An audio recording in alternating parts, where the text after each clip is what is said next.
Paz do Senhor, irmãos. Vamos abrir as nossas Bíblias no livro de Jó, capítulo de número 10. Livro de Jó, capítulo de número 10. Nós vamos ler alguns versículos.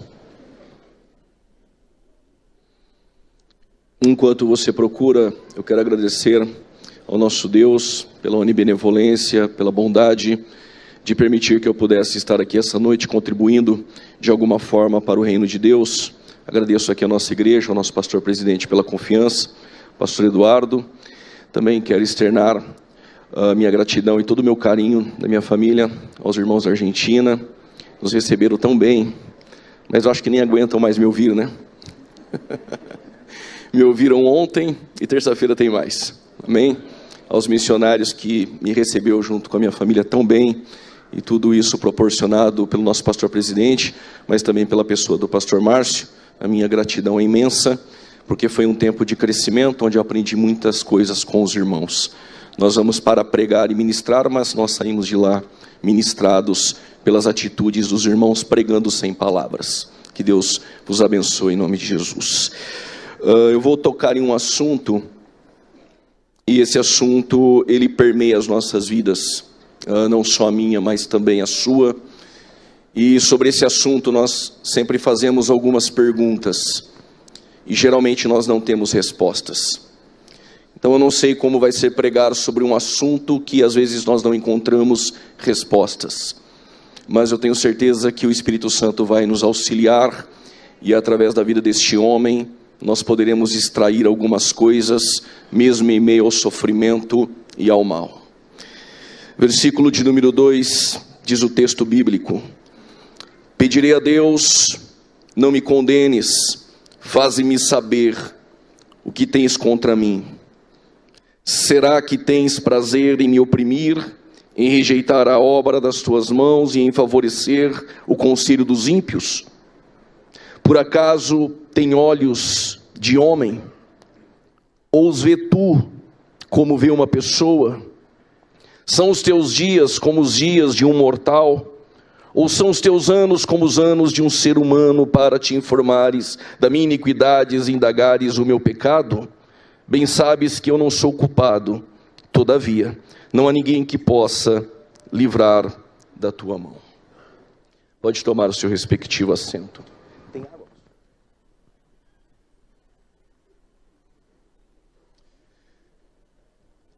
Por alguns anos procuraram descobrir a autoria do livro de Jó.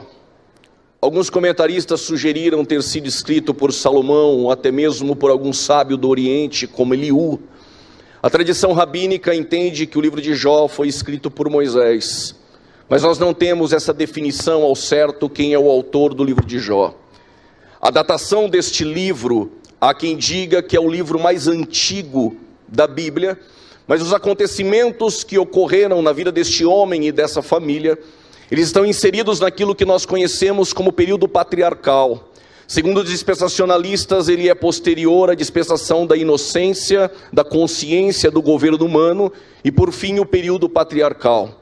Para que vocês entendam o que eu estou dizendo, o acontecimento da vida de Jó, ou da sua família, e o sofrimento, está inserido no tempo em que ocorreu a chamada de Abraão. O livro de Jó é um dos livros que sofre mais ataques pela teologia liberal. Os liberais vão dizer que Jó, ele é um homem fictício e que ele não existiu, ou talvez é um conto ou um folclore, a história de Jó. Mas a vida de Jó, ela é narrada pela boca de um profeta que atesta que esse personagem realmente ele existiu. Ezequiel capítulo 14, versos 14, Ezequiel capítulo 14, versos 20, atesta que Jó existiu. Quando nós olhamos para as páginas do Novo Testamento, nós temos Tiago, no capítulo 5, versos 11, falando sobre a paciência de Jó. Mas há um tema central sobre este livro, e o tema é esse: por que o justo sofre? E esta pergunta, ela não está somente na sala teológica, mas ela também gravita sobre as mesas da filosofia. No século XVIII, um filósofo alemão chamado Leibniz, ele, numa tentativa racional e lógica, ele procurou entender a ideia em compatibilizar e harmonizar como pode um Deus bondoso, um Deus justo e um Deus onipotente permitir que o mal venha coexistir em um mundo onde um Deus santo habita? Como pode um Deus bondoso e onipotente, atributos morais e naturais, incomunicáveis e comunicáveis, coexistir em um mundo onde um Deus de amor vê suas criaturas sofrerem? E quando vamos para o texto bíblico, há um homem que não era filósofo, aliás, estava malhando trigo no lagar. E em Juízes capítulo 6, versos 13, Gideão está no mesmo dilema. E Gideão questiona a teodiceia, ou seja, a justiça de Deus, perguntando a Deus, por que tudo isso nos sobreveio?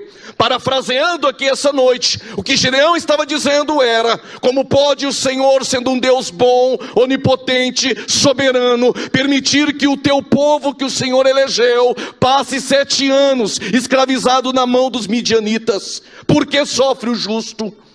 Mas houve um profeta e um músico, que ele não viveu no período do cativeiro, mas Deus deu a ele uma visão no capítulo de número 1.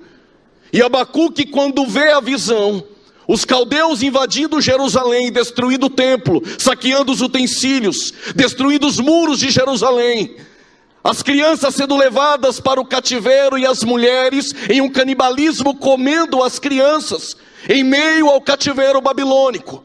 E Abacuque questiona a justiça de Deus. E no capítulo 1 ele está dizendo: porque o Senhor, sendo bom, o Senhor sendo santo, permite essas coisas acontecerem. Mas há um silêncio de Deus, e eu também amo esse silêncio essa noite.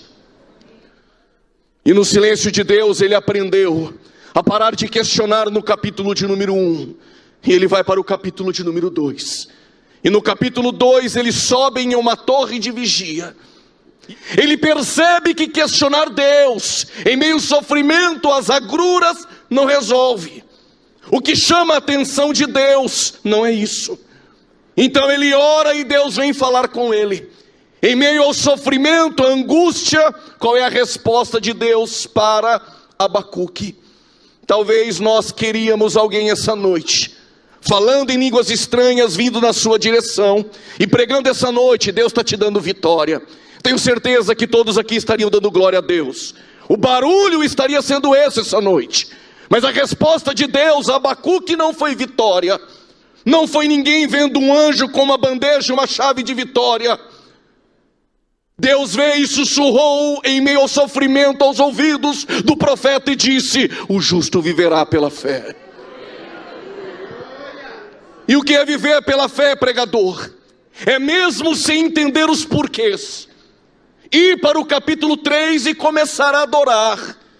E qual a adoração de quem vive pela fé, mesmo sem ter resposta dos porquês? Ainda que a figueira não floresça e não haja frutos na vide, o produto da oliveira minta, não haja mantimento no campo e nem vaca nos currais, todavia, mesmo sem entender, eu exultarei com alegria, o Deus da minha salvação.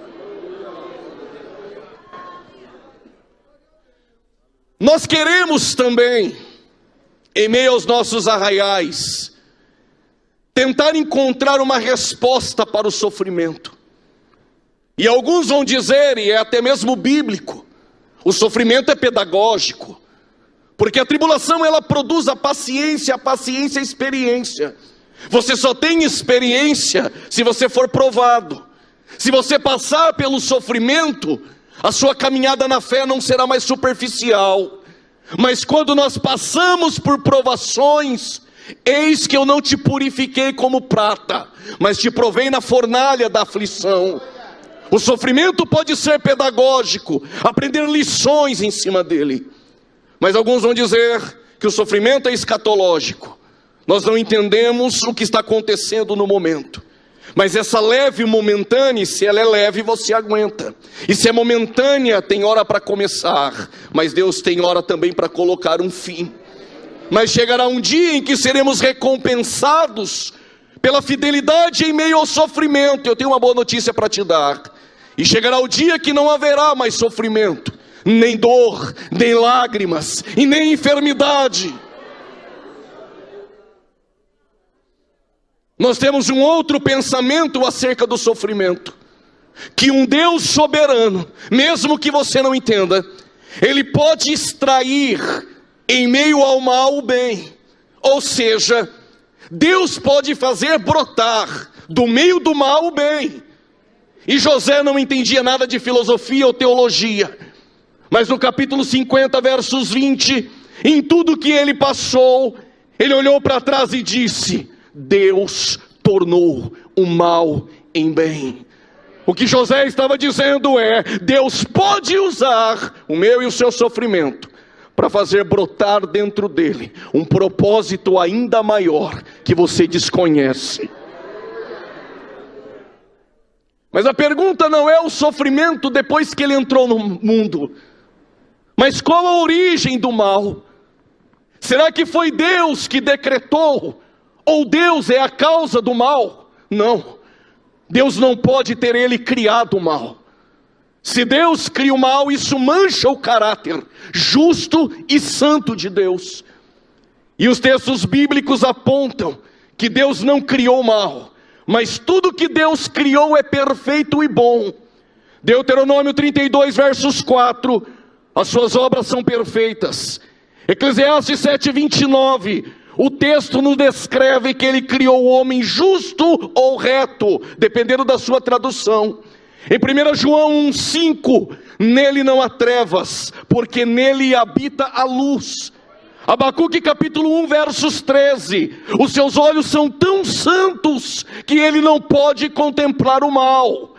Em Gênesis 1:31, depois que Deus criou tudo, ele avaliou a criação dizendo: Tov meod, tudo que Deus criou é muito bom. Se Deus não criou o mal, então como o mal surgiu no mundo? Deus, ele tinha a disponibilidade de mundos possíveis, e não sabemos o porquê, de forma desconhecida, ele escolheu este mundo para criar.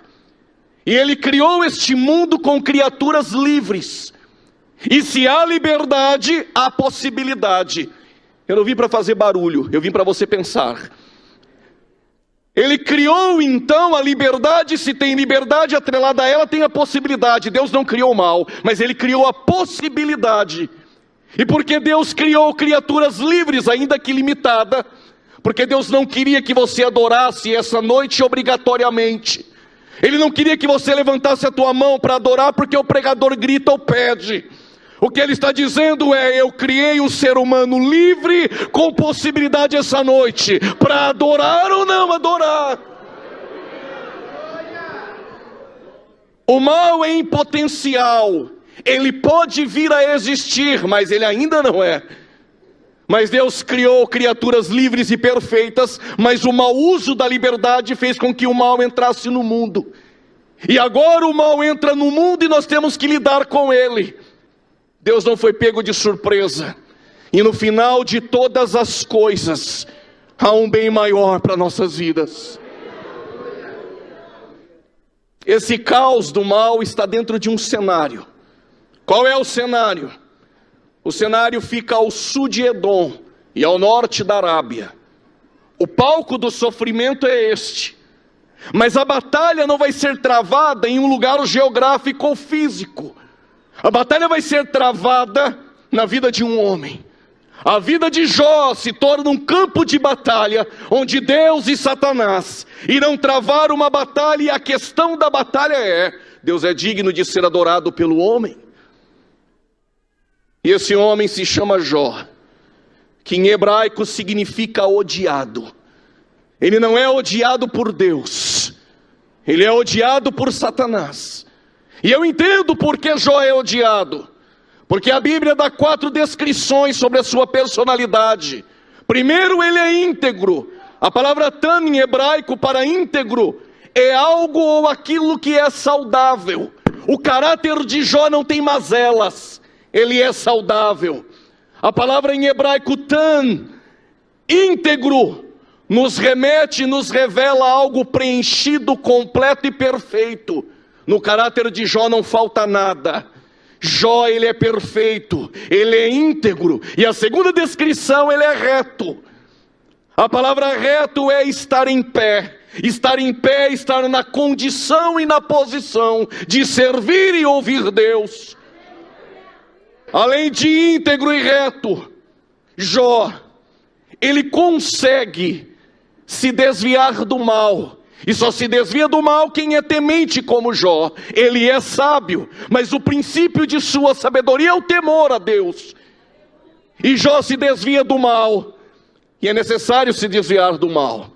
1 Tessalonicenses 5:22, fugir da aparência do mal. Não é o mal materializado, mas só a aparência do mal já é necessário para nós fugirmos dela. Temos que fugir dos maus pensamentos. Por isso Paulo escreve aos Filipenses capítulo 4, versos 8. Tudo que é bom, tudo que é honesto, tudo que é de boa fama, nisso pensai.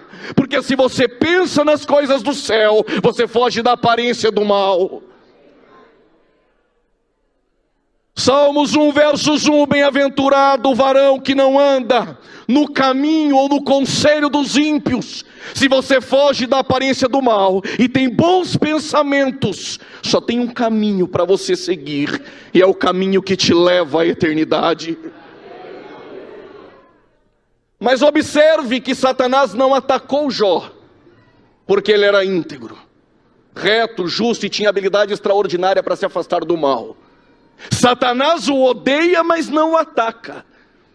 Quando Satanás vai atacar Jó? Quando os filhos de Jó provavelmente comemoravam aniversários. Quando eles saíam, o texto descreve, Jó oferecia holocaustos a Deus, pensando, quem sabe o meu filho pecou ou blasfemou contra Deus. A palavra holocausto, olá, significa degrau, escada, subida, entenda. Jó, ele se aproxima de Deus. Vou repetir, Jó se aproxima de Deus. Quando os filhos de Jó saíam, Jó se colocava na posição de sacerdote dentro da sua casa. E é agora que Satanás vai atacar Jó. Satanás odiava Jó, mas o testemunho de Jó não fez Satanás o atacar. Jó, ele tinha 500 juntas de boi, era o maior latifundiário daquele tempo. 500 jumentas e não jumentos, porque jumenta dava leite, e o leite da jumenta era mais forte. E eles bebiam leite de jumenta, ele era o latifundiário, mas o laticínio pertencia a Jó. Mas ele tinha 3.000 camelos. 3.000 camelos faz com que Jó tenha o maior meio de transporte daquela época. Tinha também 7.000 ovelhas. A pele da ovelha era necessária para fazer tapetes com a lã, para palácios de reis árabes. Jó era um sheik naquele tempo, tinha uma indústria têxtil. Jó era um latifundiário, o laticínio pertencia a ele, o meio de transporte pertencia a ele. Mas Satanás não ataca você por quantos carros você tem. Satanás não quer saber quanto você tem de saldo na sua conta bancária. O que perturbou Satanás é saber que Jó é um sacerdote dentro de sua casa. O que Satanás quer derrubar não são suas finanças, porque para ele isso pouco importa. O que Satanás quer derrubar é o sacerdócio de Jó. Benei Elohim, os anjos de Deus se apresentam diante de Deus. Satanás poderia se apresentar diante de Deus? Se ler Apocalipse 12, percebe que ele tinha esse acesso. Apesar disso, dar um acirrado debate. Mas ele se apresenta para falar com Deus e diz: Jó, a idoneidade de Jó, ela não é gratuita. Jó é movido por interesses, por isso ele te adora. Deus disse: de maneira nenhuma. Jó não me adora por aquilo que eu lhe dou. Jó me adora por aquilo que eu sou. Mas vamos fazer o seguinte. Tu disseste, depois de rodear a terra e se apresentar, Satanás, que eu cerquei Jó de bens, e por isso ele me adora. Faz o seguinte, eu tiro a cerca, entra na vida de Jó. Estive na convenção no final de semana passado, em Macapá, e conversando com um pastor, ele disse: esse rio Amazonas, ele sofre um efeito chamado pororoca. E o efeito pororoca, se você for dentro daquela ilha e beber a água, pastor, ela é doce. Mas se você for no mar, é salgada. Uma vez ou duas vezes no ano, o efeito pororoca, as águas do mar invadem a ilha e destrói tudo que tem na ilha. Deus disse a Satanás: eu vou tirar a cerca. Entra com o efeito pororoca na vida de Jó. Se você for na ilha depois do evento pororoca, não há mais nada na ilha. Tudo é destruído. Mas se você pegar um copo de água e for lá depois de um dia e beber da água, pela lógica, ela está misturada, salgada e doce. Mas quando você bebe, ela permanece doce.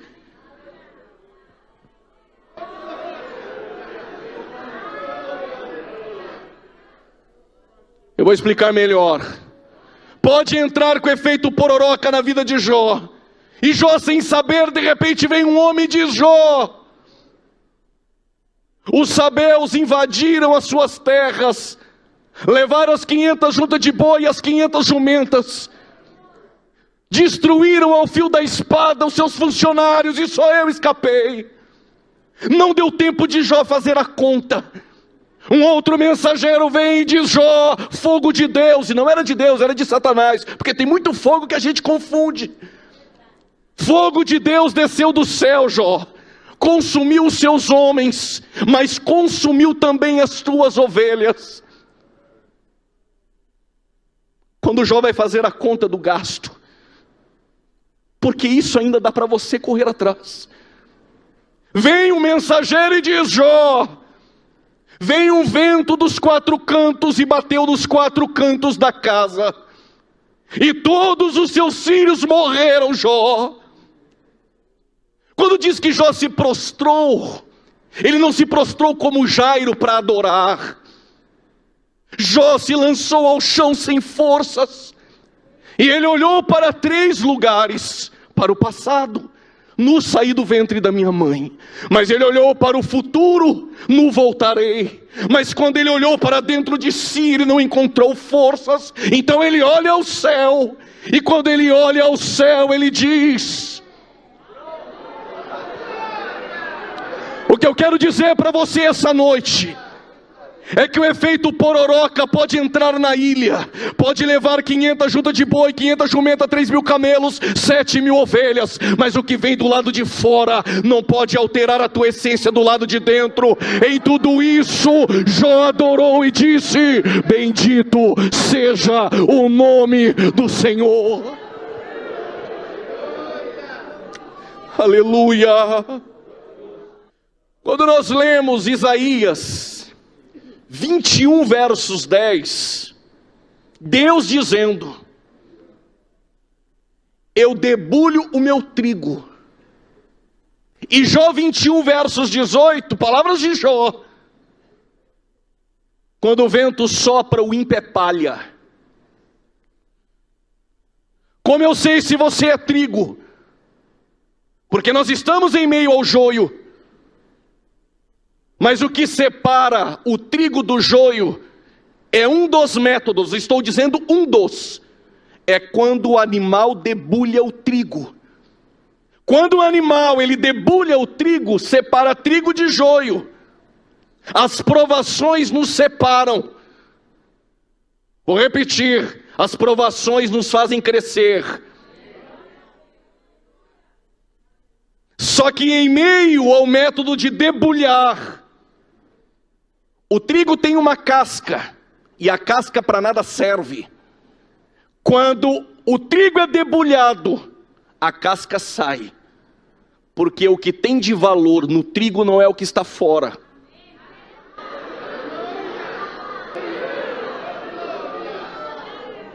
Deuteronômio 8, eu te provei, ó Israel, para saber o que estava no teu coração. Será que Deus não sabe? Claro que Deus sabe. Deus está dizendo: quando eu te provo, ou quando debulha, eu sei quem és tu. E você sabe quem você é na provação e não na bênção. Só que João Batista vai dizer que a pá está na mão dele, e a eira é dele. A eira é privada, tem um dono. Mas quando o boi debulha, a casca sai. Então tem casca, tem joio, tem trigo e tem sujeira. Joga sobre a peneira. No movimento da peneira, tem sujeira, tem casca, tem palha, tem joio e tem trigo. Eu não sei quem você é na hora do movimento. Fala para o teu irmão, cutuca, grita, dá glória. Não, no movimento está todo mundo misturado. Mas quando ele lança para cima e o vento sopra, só fica quem é trigo essa noite.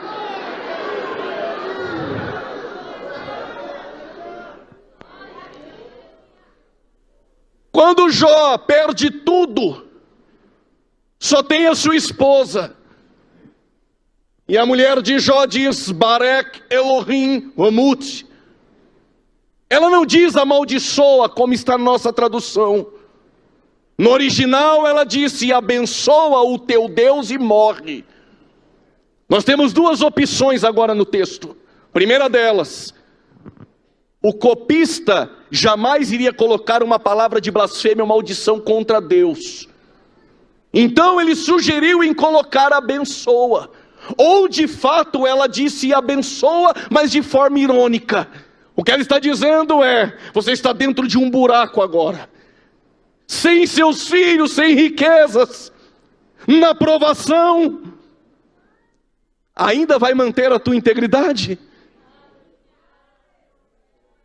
Mesmo desempregado, vai continuar vindo para o culto? Mesmo que os filhos saíram da casa do Senhor e estão no mundo, vai permanecer em oração? Mesmo que as coisas não andam bem até no teu casamento, vai jogar tudo para o alto e vai voltar?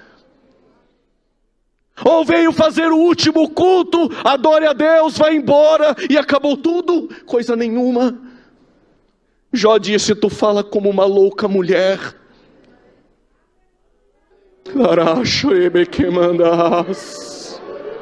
Não dá mais para voltar. Se você chegou até aqui, saiba de algo.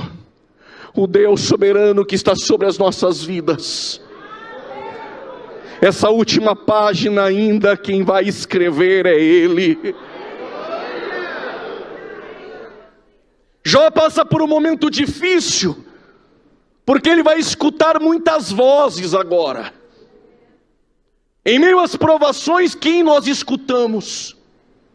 Primeiro veio a voz da esposa dizendo, larga tudo. Só que agora aparecem também os amigos de Jó. Tem 4 equívocos aqui em Jó. O primeiro equívoco é Satanás, que está equivocado achando que Jó só adora pelos bens. O segundo equívoco é o equívoco dos amigos de Jó, que acha que Jó está em pecado. O terceiro equívoco é da mulher de Jó. E pasme, Jó também se equivoca acerca daquilo que ele sabe sobre Deus. De repente aparecem 3 amigos, Elifaz ou Elifaz, como você queira, esse é o temanita. Aparece um outro amigo e esse é Bildade, o suíta. De repente aparece um terceiro amigo, e este é o Zofar. Então nós temos Elifaz, Bildade e Zofar. E de repente aparece o mais jovem, esse o Naamatita, chamado de Eliú.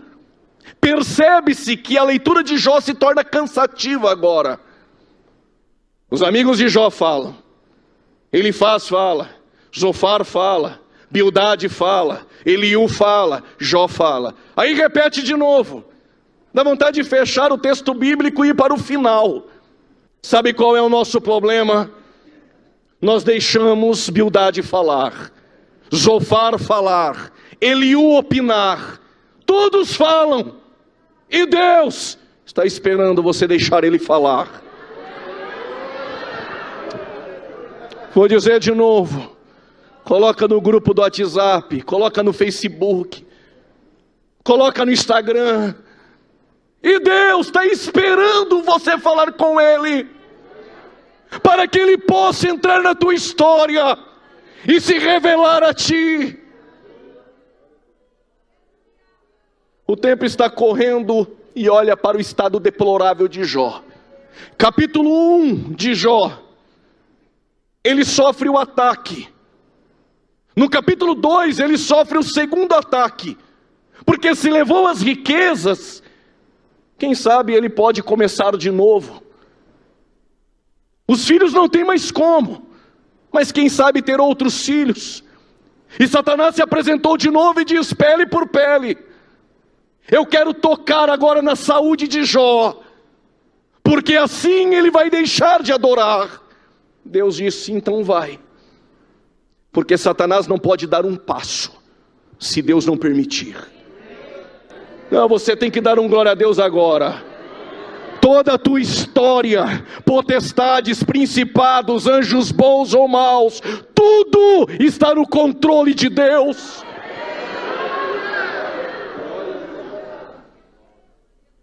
Capítulo 2, versículos 7 e 8. Jó tem coceira, quebra cacos e coça. Porque no versículo 7 e 8 tem coceira, ele tem chagas, na sua tradução úlceras. Segundo a medicina e a ciência, furunculose. Perdeu a cartilagem, não tem mais unha, então quebra cacos e telhas para se coçar. Mas no capítulo 21, verso 6, o corpo de Jó está febril. Jó tem febre. Mas quando nós olhamos no capítulo de número 30, versículo de número 30, a pele de Jó está enegrecida. Mas no capítulo 19, versos 17, Jó tem mau hálito. Possivelmente os seus dentes se quebraram, se apodreceram. A sua esposa não consegue chegar perto dele. Os filhos de sua mãe, diz o texto, os seus irmãos o abandonaram. As crianças zombam de Jó. Jó está abandonado, ferido. Mas em meio às cinzas, Jó disse: amigos, compadeçam de mim, não me deixem, porque eu tenho uma certeza em meio a esse caos: mesmo que a minha pele esteja se deteriorando, mesmo que minha pele esteja sendo consumida, a minha carne não irá apodrecer, sem que antes o Senhor se manifeste, porque o meu Redentor vive.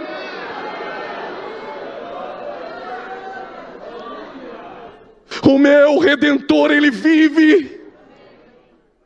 E eu não vou descer ao Sheol, sem antes o Senhor se manifestar.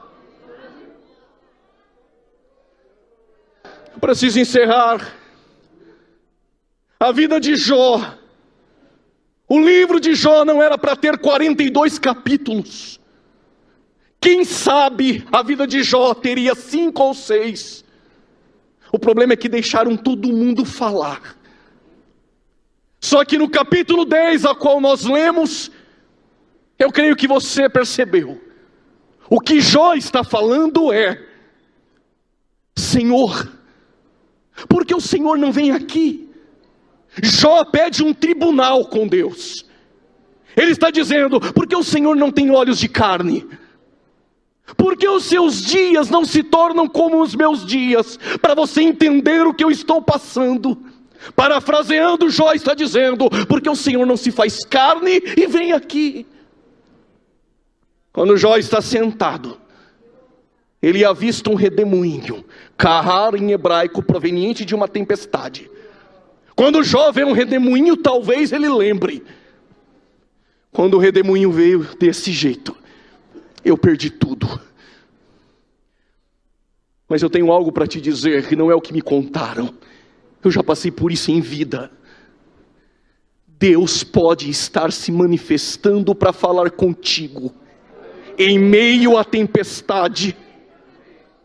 Quando ele viu o redemoinho, no capítulo 38, ele ouve uma voz dizendo: Jó, tu queria falar comigo, Jó?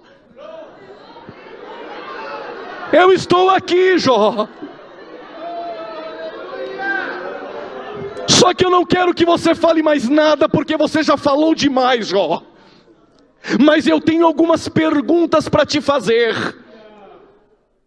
Não digo isso por soberba, quem me conhece sabe a graça que habita em mim. Após ler a Bíblia 26 vezes, eu li o livro de Jó 34 vezes e eu contei pergunta por pergunta. Deus fez 77 perguntas para Jó. E Jó colocou a mão nos lábios e disse: eu só lhe conhecia de ouvir.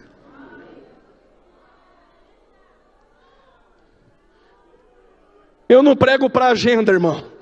Então eu vou falar o que Deus manda.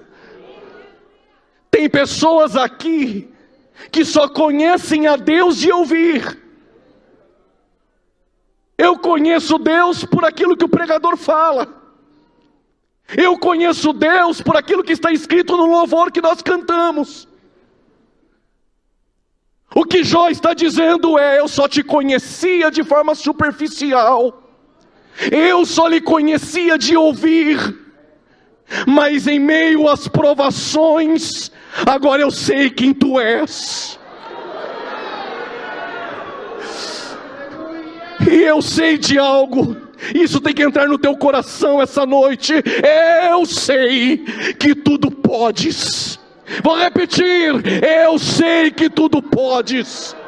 Vou repetir a terceira vez para a galerinha em cima: eu sei que tudo podes. E nenhum dos seus planos podem ser frustrados. Estou sentindo a presença dele aqui essa noite.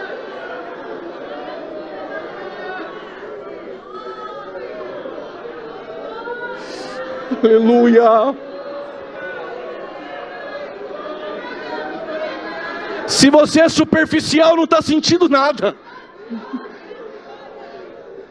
Mas se você sabe quem Ele é e que tudo Ele pode, já poderia estar adorando a Ele.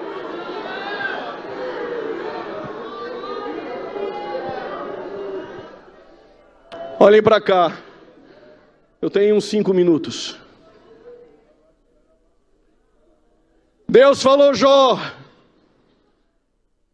eu tenho algumas perguntas. Aonde tu estavas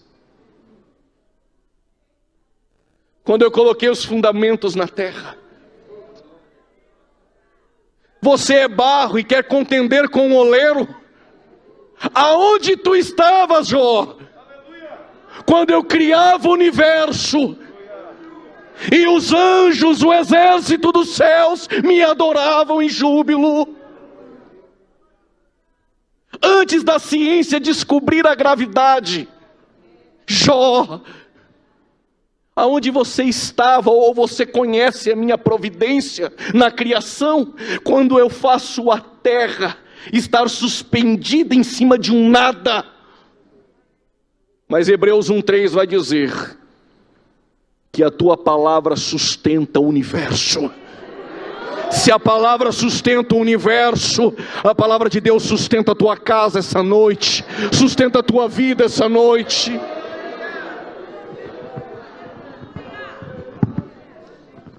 Ei, Jó, cadê o Elifaz ou Elifaz? Eu não sei. Deus falou: Elifaz. A ira de Deus se acendeu contra ele, porque o que tu falou a meu respeito foi sem conhecimento. Mas vá agora e pegue 7 ovelhas e 7 cordeiros e leve a Jó, porque ele vai oferecer holocausto. Não sou movido a você repetir o a glória a Deus, mas repita comigo: holocausto. No capítulo 1, Satanás atacou Jó por causa do seu sacerdócio. No capítulo 42, Deus está mostrando para Satanás: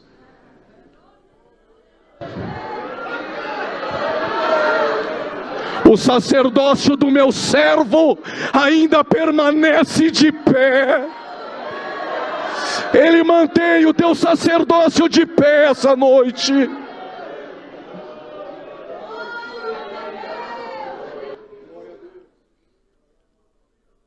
O Jó não encontrou a resposta que ele queria de fato. Qual era a pergunta de Jó? Porque o Senhor não tem olhos de carne?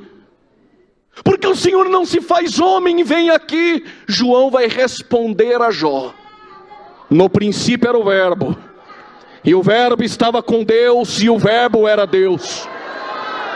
Versículo 14: e Deus se fez carne, Jó, e habitou no meio de nós. E há uma batalha travada no corpo de Cristo. É o sofrimento e o castigo que nos traz a paz. O sofrimento, Jó, no corpo de Cristo nos trouxe a paz.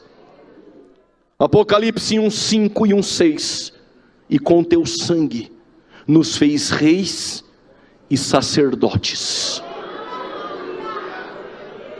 Esse sangue de Cristo, a figura no suco da uva, é que nos tornou sacerdotes e reis. E só participa dessa mesa quem também olha para 3 tempos. Eu olho para o passado, em memória de mim, para o futuro até que Ele venha. Quando eu olho para mim, só consigo me examinar e entender que o que me faz participar é a graça que está em Ti.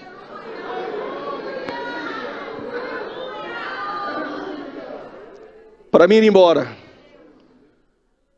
Melquisedeque é rei de justiça, e Cristo é um rei de justiça.